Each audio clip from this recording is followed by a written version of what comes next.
শীতের দুপুরে ছোটোখাটো ট্যুর করতে কার না ভালো লাগে। তাই আজকে হঠাৎই প্ল্যান করে চলে গেছিলাম মায়াপুরে। আর মায়াপুর মন্দিরের ভিতরে প্রবেশ করে প্রথমেই শেয়ার করে নিলাম তোমাদের সাথে ওই মন্দিরের সময়সূচি। আজকে কিন্তু আমি একা যাইনি, আমার সাথে আমার মা, বোন, আমার দুই মাসি, তাদের ছেলেমেয়েরা সবাই গেছিল। নতুন মন্দিরটা যদিও বা এখনও ওপেনিং হয়নি। আমরা কিন্তু গিয়েই প্রথমে ভোগ প্রসাদের কুপনটা কেটে নিয়েছিলাম, আর এখন চলে এসেছি প্রসাদ গ্রহণ করতে। প্রসাদের কক্ষটা দেখো কত বড়। আমাদের কিন্তু প্রথমেই দিয়েছিল খিচুড়ি, তারপর ছিল সাদা ভাত, ডাল আর ফুলকপি আলু তরকারি।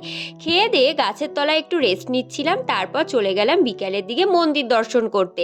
কিন্তু দুর্ভাগ্যবশত মায়াপুরের কোনো মন্দিরের ভিতরই ফোন বা ক্যামেরা অ্যালাউ না, তাই অগত্যা বাইরে থেকে তোমাদেরকে দেখাতে হলো। আর সন্ধ্যাবেলায় ওই মায়াপুরের লোকেরাই কিন্তু ঠাকুর নিয়ে যে কীর্তন করতে বেরোয়, সেটা দেখতে বেশ ভালো লাগে। আমার এই ভিডিওটা ভালো লাগলে চ্যানেলটা সাবস্ক্রাইব করে দিও। আজকের মতো টাটা।